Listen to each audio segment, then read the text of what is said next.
Media संवाददाता जगदीश नायक ने शहरी व ग्रामीण जिला रसद अधिकारी गोवर्धन लाल मीणा एवं राहुल जादव से चर्चा करके जाना कि किस प्रकार लोगों की खाद्य व्यवस्था को संचालित किया जा रहा है। आगे देखिए खास रिपोर्ट। कोरोना संक्रमण काल में जहां बीपीएल व एपीएल कार्ड धारकों के अलावा गरीब, मजदूर व प्रवासियों को खाद्य सामग्री को लेकर बड़ी समस्या का सामना करना पड़ रहा है। राशन डीलरों द्वारा किस प्रकार राशन वितरण किया जा रहा है, देखिए। जैसा कि कोरोना काल चल रहा है, वैसे में जो कोटा की व्यवस्था है, जो प्रशासन ने काफ़ी तरह से संभाली है। सूचना इंडिया की तरफ से मैं कोटा डीएसओ शहर गोवर्धन लाल मीणा जी से जानते हैं कि राशन को लेकर किस तरह से व्यवस्था कर रखी है। सर बताइए कि जो अभी वर्तमान में कोरोना चल रहा है जी, और कोरोना को लेकर जो राशन की व्यवस्था की है, कई लोगों के पास राशन तो है लेकिन उनके चालू नहीं है। ऐसी स्थिति में बीपीएल और एपीएल के लिए आप क्या संदेश देना चाहते हो, किस तरह से क्या उनकी व्यवस्था की गई है? देखो ऐसा है, जो एनएफएसए योजना में जुड़े हुए हैं जी, उनको इस महीने में डबल गेहूँ दिया जा रहा है जी। पहले 5 किलो प्रति यूनिट दिया जाता था, उसके बाद सरकार ने एक्स्ट्रा प्रधानमंत्री गरीब कल्याण योजना के तहत 5 किलो एक्स्ट्रा दिया है। और इसके अलावा एनएफएसए के अतिरिक्त जो व्यक्ति हैं उनके लिए विधायक कोष से 10 किलो आटा के पैकेट्स के ऑर्डर कर दिए गए हैं प्रत्येक नगर निगम को और बीडीओ को, इनको उनके ऑर्डर हो गए हैं और उनको इस तरह से सहायता दी जा रही है। जैसा कि हमने कई दुकानों पे देखा, वहाँ भीड़ लगी रहती है और कहीं लोग ये कहते हैं कि हमारे मजदूर कार्ड नहीं बनने की वजह से हमारे को ना तो कोई राशन मिल रहा, ना कोई सरकार से कोई सुविधा मिल रही है। ऐसे में लेकर जिनके जो मजदूर कार्ड नहीं बन रहे हैं, जिनके मजदूर कार्ड यहाँ रिकॉर्ड में पड़े हुए हैं और उनको नहीं मिले, ऐसी स्थिति में उनकी आर्थिक स्थिति को देखते हुए क्या कहना चाहते हो साहब? उनके लिए तो सरकार ने क्या अभी खाद्य सुरक्षा में नाम जोड़ने के लिए बैन लगा रखा है। वो करीब उसको 1 साल हो गया है। जैसे ही बैन हटेगा उनका नाम खाद्य सुरक्षा में जोड़ दिया जाएगा। जो पात्र हैं, जिनके पास श्रमिक कार्ड है और सारे जो पात्र जो दस्तावेज है, यदि वो है तो उनका नाम जोड़ दिया जाएगा। लेकिन श्रमिक कार्ड को लेकर एक बात सामने भी आई है कि कई ऐसे लोगों के श्रमिक कार्ड बन गए जो मजदूरी नहीं है, और जो ऐसे लोग जो मजदूरी करते हैं उनके पास श्रमिक कार्ड के लिए वो रोज़ चक्कर काटते हैं, उनकी फाइलें यहाँ डिस्कनेक्ट हो गई है और ऐसे में वो लोग यहाँ लाइन में खड़े रहते हैं और कोरोना काल के प्रोटोकॉल का भी दुरुपयोग करते हैं। और फिर वही लोग जाके फिर प्रशासन के पास जाते हैं कि साहब हमारा ये मजदूर कार्ड नहीं बन रहा। तो क्या ऐसे जो मजदूर कार्ड बन गए जिनको आवश्यकता नहीं उनको मजदूर कार्ड मिले, इस पर कोई जाँच बिठाएंगे सर आप? नहीं, ये हमारा विषय नहीं है। ये श्रम कार्ड जो बनता है वो श्रम विभाग द्वारा बनाया जाता है जी। उनके सर्टिफिकेट के आधार पर ही आदमी ई मित्र पे जाकर खाद्य सुरक्षा में नाम जोड़ने के लिए अपनी अपील दायर करता है। श्रमिक विभाग का दायित्व बनता है, लेकिन वो फायदा तो रसद विभाग से ले रहे हैं साहब। नहीं, फायदा ले रहे हैं लेकिन उनके डॉक्यूमेंट के आधार पे वो दे रहे हैं तो उसको सही मानना पड़ेगा। तो ऐसे में जिन लोगों के जो कई सारे विकलांग हैं, कई सारे ऐसे विकलांग हैं जिनके घरों में 1 किलो आटे की भी व्यवस्था नहीं है, उनकी मजदूरी खत्म होगी कोरोना काल में और उनके घरों में 1 किलो आटा की भी व्यवस्था नहीं, तो ऐसे में उनको क्या, जैसे सरकार ने बोला था सभी राशन कार्डधारियों को गेहूँ मिलेंगे, तो क्या उनको भी गेहूँ मिलने की कोई संभावना है या आगे कोई ऐसा कोई तैयारी कर रहे हैं रसद विभाग जो उनको लाभ मिले? सर ऐसा कुछ भी नहीं है। जो विकलांग लोग हैं और उनको पेंशन मिल रही है जी, तो राज्य सरकार के नियमानुसार वो खाद्य सुरक्षा के लिए पात्र है, लेकिन तो अभी फिलहाल साइट बंद होने से वो अपनी नाम जोड़। लेकिन पेंशनधारियों को भी कहिए कहना है कि हमारे 3-3, 4-4 महीने से पेंशन नहीं आ रही है, कोरोना काल में परेशान है, इसको लेके क्या कहेंगे आप? और पेंशन विषय वो ट्रेजरी का है सर, इसमें हम कुछ नहीं कर सकते।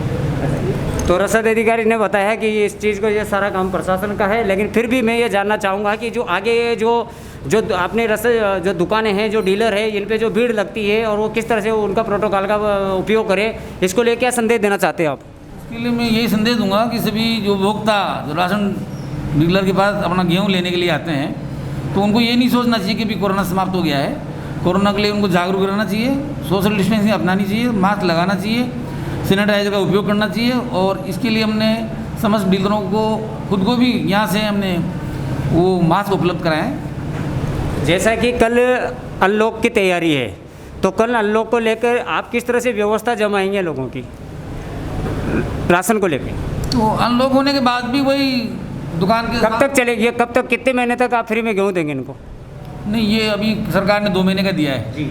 एक तो मई का है जो अभी जून में बट रहा है जी, और जून का अभी लिफ्ट हो रहा है जो अपने जुलाई में दिया जाएगा। पूछना था साहब आपसे कि जो राशन व्यवस्था को ले जो कालाबाजारी चल रही है और जो आए दिन अखबारों में खबरें आ रही है कि वहाँ पर ब्लैक में गेहूँ मिल रहे हैं या ब्लैक में गेहूँ बेच रहे हैं, और या फिर कहीं ना कहीं जैसे अभी कई सारे जो आपके रसद विभाग में जो गेहूँ एफसीआई के गेहूँ आते हैं, इसको लेकर कई सारी अफवाहें फैली है या सूचनाएं फैली है, इसको लेकर क्या कहेंगे जो कालाबाजारी को लेकर? ऐसा नहीं, डिपार्टमेंट में जैसी कोई शिकायत प्राप्त होती है तो उसकी इंस्पेक्टर जो प्रवर्तन निरीक्षक हमारे डिपार्टमेंट के हैं उनको भेजकर जांच कराई जाती है और जो दोषी पाए जाते हैं उनके खिलाफ नियमानुसार कार्रवाई। एक अंतिम सवाल पूछना चाहता हूँ सब 99 की जो जनगणना से कोटा शहर के अंदर 52,680 बीपीएल कार्ड बने थे।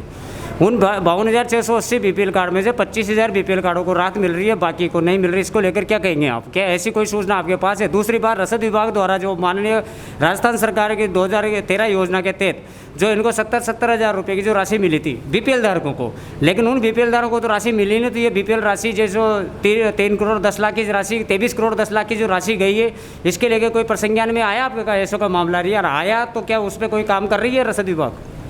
रसद विभाग से ऐसा कोई नगद राशि भुगतान करने का कोई प्रावधान नहीं है कि प्रत्येक बीपीएल को 17,000 भी दी जाए। बीपीएल को सारा जो दायित्व बनता है वो रसद विभाग का बनता है। बीपीएल की सारी योजनाएं जो रसद विभाग से जारी होती है इसको बीपीएल को लेके खाली गेहूं का जो वितरण होता है वो किया जाता है। तो जैसा कि 2013 में जो वार्ड नंबर 8 अजियाऊजा नगर जो पुराना हो चुका है, उस वार्ड में जो 56 कुंटल जो चीनी आई थी उसका आज तक भी सामने नहीं आया। उसका क्या मामला चल रहा है साहब?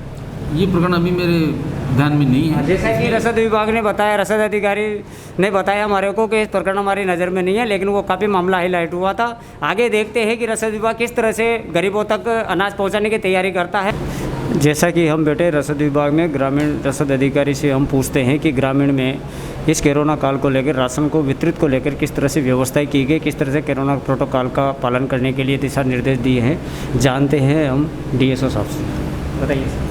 नमस्कार। मैं ये कहना चाहूँगा कि जैसे बाकी ज़िलों में भी हुआ है, कोटा ज़िले में भी सोशल डिस्टेंसिंग की पालना करते हुए प्रत्येक राशन डीलर को यह निर्देशित किया गया था कि वो एक दिन में 25 से 50 लोगों को ही राशन दे।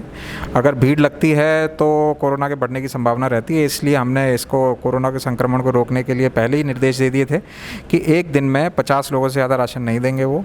उसके अलावा सोशल डिस्टेंसिंग का पालन किया जाएगा और यह वितरण पूरे महीने लगातार चलता रहेगा, जिससे सारे लोगों को एक साथ राशन अब हम दे सकें। पहले ये वितरण 5 दिन में ख़त्म हो जाता था, लेकिन इस बार हमने ये इंश्योर किया कि लोग रोज़ आके 50 लोग आके राशन लें, सोशल डिस्टेंसिंग का पालन करें, इसलिए वितरण पूरे महीने चलेगा। पिछले महीने भी चला था, इस महीने भी पूरे महीने चलेगा और सोशल डिस्टेंसिंग की पालना की जाएगी।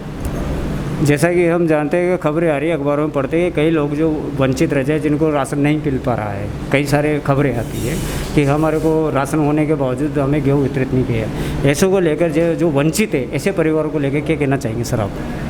मैं बताना चाहूँगा, जो NFSA में इंक्लूडेड हैं, जो लोग खाद्य सुरक्षा एक्ट में इंक्लूडेड हैं, उनको हम पूरा राशन देते हैं। ऐसे लोग अगर ये कहते हैं कि वो वंचित हैं, ये तो सवाल ही नहीं उठता। इसके अलावा जो NFSA में यस नहीं है, वो उनका अधिकार भी नहीं बनता, क्योंकि हमें सिर्फ हम लोग NFSA से ही डील करते हैं, नेशनल फूड सिक्योरिटी एक्ट। हमारे एक्ट के अंडर जो भी लोग आते हैं, जो लोग राशन लेने जाते हैं दुकानों पे, हम उनको पूरा राशन देते हैं। जो लोग NFSA में यस नहीं है, उनका हम राशन नहीं दे सकते, कि ना तो हमारे पास अधिकार है और ना हम उसके बारे में उनकी कोई मदद कर सकते हैं। हम यही कह सकते हैं कि वो NFSA में अपना नाम जुड़वाएँ और उसके बाद राशन लें।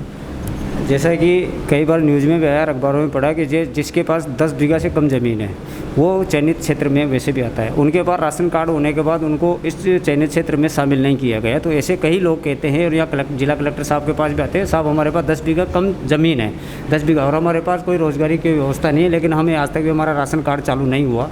इसको लेकर क्या संदेश देना चाहते हैं? क्या उनको आगे चल के उनकी समस्या का समाधान होगा?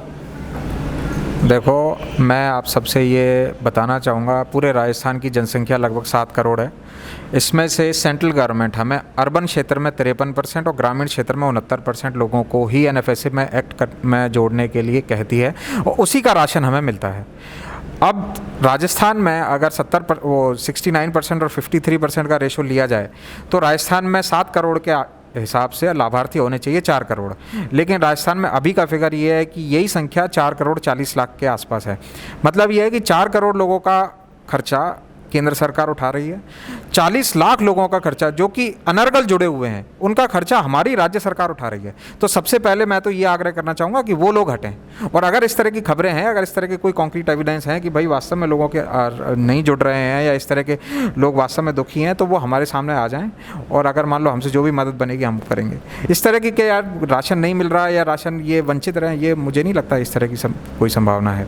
जो अनर्गल लोग हैं, जो गलत तरीके से राशन उठा रहे हैं, इनके लिए क्या कार्रवाई करेगा प्रशासन आगे? कार्रवाई तो आप लोग सभी के सहयोग से होती है, हमारे द्वारा तो की जा रही है। अब मैं तो आप लोगों से भी अनुरोध करूंगा, प्रेस से भी अनुरोध करूंगा कि ऐसे लोगों को पहचाने, उनकी दें कि साहब इसके आप लोग कोई भी छोटी छोटी बातों को लेकर गाँव में पहुंच जाते हैं। मैं तो आपसे अनुरोध करूंगा किसी गाँव में जाके देखें, कहीं जाके देखें कि यार इसका इतना बड़ा मकान है फिर भी ये राशन सामग्री ले रहा है। ये तो सभी के सहयोग से होगा, हमारा विभाग भी करता ही है, हम भी इंस्पेक्टरों के माध्यम से, ग्राम सहायक सेक्रेटरी के माध्यम से जाँच कराती है। लेकिन ये जो है सभी के सामूहिक प्रयासों से ही संभव होगा, और इसमें लगातार हो रही है। पिछले महीने दिसंबर से पहले यह संख्या 4 करोड़ 82 लाख थी। उसके बाद प्रशासन के सहयोग से, जिसमें किसी भी प्रेस वाले का मैं दावे के साथ कह सकता हूं किसी का भी सहयोग नहीं था, 4 करोड़ 82 लाख से घटा के हमने 4 करोड़ 38 लाख लिया। ये हमारे सिर्फ प्रशासन का ही सहयोग था। मैं आग्रह करूंगा आप लोगों से भी कि आप लोग भी थोड़ा मदद करें, इससे हम और घटा देंगे, और घटा सभी के सहयोग से संभव है, एक आदमी के सहयोग से संभव नहीं है। जैसा कि ग्रामीण डीएसओ ने बताया हमारे को कि पूरी तरह से सरकार तत्पर है, और हमारा विभाग भी पूरी तरह से, अगर कोई गलत तरीके से राशन ले रहा तो उस पर कार्रवाई करने के लिए तैयार है। फ़र्क इतना है कि जनता को और मीडिया को और सभी को एक परस्पर आकर एक साथ होकर काम करना पड़ेगा, और तभी जाके अपन इन अनग्रह लोगों को दूर कर सकते हैं। सब नाम क्या? नाम क्या? तो हमने डीएसओ ग्रामीण राहुल जादौन जी से बात करी। आपका बहुत बहुत धन्यवाद सर, आपने हमारे को टाइम दिया। और अब अंतिम सवाल ये पूछना था, जो कोरोना गाइडलाइन जो कल अनलॉक हो रहा है, इसको लेकर आप पूरे ग्रामीण क्षेत्र को और पूरे अपने राशन डीलरों को क्या संदेश देना चाहते हैं कि ये जो बीमारी है, कोरोना काल है, इतनी भयंकर महामारी जिससे अपन बड़ी मुश्किल से उभरे हैं, अब इसको लेकर जो कल अनलॉक हो रहा है, इसको लेकर आप अपने ग्रामीण क्षेत्र पर आपने अपने डीलरों को और आपके जितने भी जो लोग अपने से रसद विभाग से जुड़े, इनको क्या संदेश देना चाहते हैं? मैं सभी एनएफएससी के लाभार्थियों को ये कहना चाहूँगा कि भाई ये बीमारी अब शहरों तक सीमित नहीं है, ये गांव में भी फैल चुकी है। आप लोग एक साथ अगर भीड़ करके आएंगे गेहूं लेने, तो फिर हम लोग कोरोना की गाइडलाइन का पालन नहीं कर पाएंगे। इससे आप लोगों की ही स्वास्थ्य को खतरा है। यह बीमारी ऐसी भी नहीं है कि आपके पड़ोसी को हो गई आपको नहीं हो सकती। ये बहुत ही संक्रामक बीमारी है, बहुत ज़्यादा तेज़ी से फैलने वाली बीमारी है। मैं सभी राशन डीलरों और जो लाभार्थी हैं उनसे यही अपील करूंगा कि कोरोना की गाइडलाइन का पालन करें। अभी हम सुन रहे हैं कि सेकंड वेव तो शायद थोड़ा कम हो गई है, थर्ड वेव आने की भी संभावना है। ये सारी चीज़ें तभी संभव है जब हम इसको आदत बना लें, सोशल डिस्टेंसिंग, मास्क, सैनिटाइजर, इन सबको आदत बना लें, तभी ये संभव है। और जहाँ भी भीड़ लगती है वहाँ लगे कि यार यहाँ भीड़ हो रही है, वहाँ आप स्वयं दूर हट जाएँ, अपनी बारी का इंतज़ार करें। आज नहीं कल राशन ले लें, कल नहीं परसों ले लें। राशन वितरण पूरे महीने चलता है। मेरे विभाग की तरफ से इस तरह की मैं पूरी कोशिश करूंगा कि कोई भी घटना या फिर ना सुनने को मिले, और जिससे लोगों में संक्रमण कम से कम फैलने का खतरा हो। धन्यवाद। जैसा कि राहुल जादौन जी डीएसओ ग्रामीण से हमने जाना कि इस महामारी को भगाने के लिए हम सबको एक परस्पर आना पड़ेगा और सोशल डिस्टेंसिंग की पालना करनी पड़ेगी, और अगर कोई वंचित रह गया तो उसको भी राशन मिलेगा। फ़र्क इतना है कि इतनी जल्दीबाजी ना करें जिससे अपनी सोशल डिस्टेंसिंग का अवेल ना हो। सूचना इंडिया से कोटा से जगदीश प्रसाद नायक।